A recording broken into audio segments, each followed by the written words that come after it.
Hello বন্ধুরা, আপনারা কেমন আছে? ভালো আছেন তো? এই যে মন্দিরে এসে প্রথমেই যে তুলসী থানে জল ঢেলে নিলাম। মন্দির পরিষ্কার করে জলটা ঢেলে নিলাম, নিয়ে ধূপ নাড়িয়ে নিয়ে তারপর গোপাল সোনাকে তুলে খাইয়ে স্নান করিয়ে তারপরে বসাবো। এই যে আগে তুলসী থানে জল দিয়ে ধূপটা দিয়ে দিলাম, দিয়ে এই যে তারপর গোপাল সোনাকে স্নান করিয়ে দিচ্ছি। সকালে খাওয়াটা খাইয়ে দিয়ে গোপাল সোনাকে স্নান করিয়ে নিলাম। তারপর এই দিকে এটা বৃহস্পতিবারের ভিডিও, আমি শুক্রবারে দিচ্ছি। বৃহস্পতিবারে এই যে এইখানে লক্ষ্মী ঠাকুরের পুজো, আজকে লক্ষ্মী গণেশকে পুজো দিই। তার মধ্যে শিব ঠাকুরকে স্নান করিয়ে নিয়ে সুন্দর করে সব ঠাকুরকে এক এক করে মালা দিয়ে দিলাম।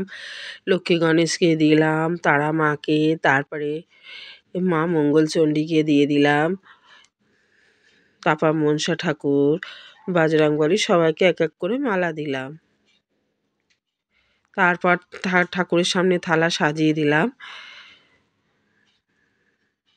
এই যে ঠাকুরের সামনে এই যে থালা দিয়েছি।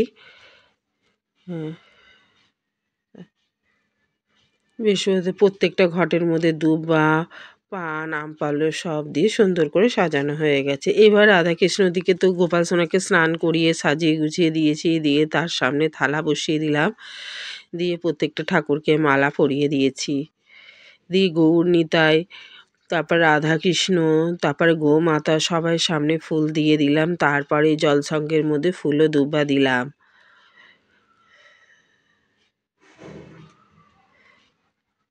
আজকে রাধাকৃষ্ণকে গাঁদার মালা দিয়েছি, সাদা মালাটা আনা হয়নি।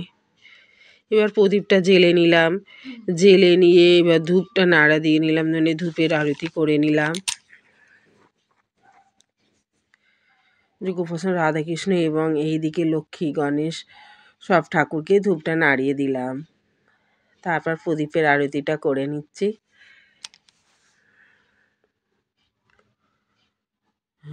এবার গোপাল সোনার দিকে প্রদীপের আরতিটা করে নিলাম। তারপর এবার কর্পূরের আরতিটা করে নিলাম। এই যে রাধাকৃষ্ণের দিকেও কর্পূরের আরতি দিয়ে দিলাম।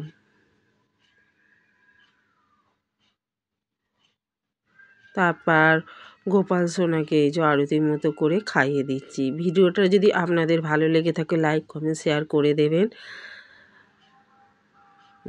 এই যে গোপাল সোনাকে খাইয়ে দিচ্ছি, গোমাতাকেও খাইয়ে দিলাম।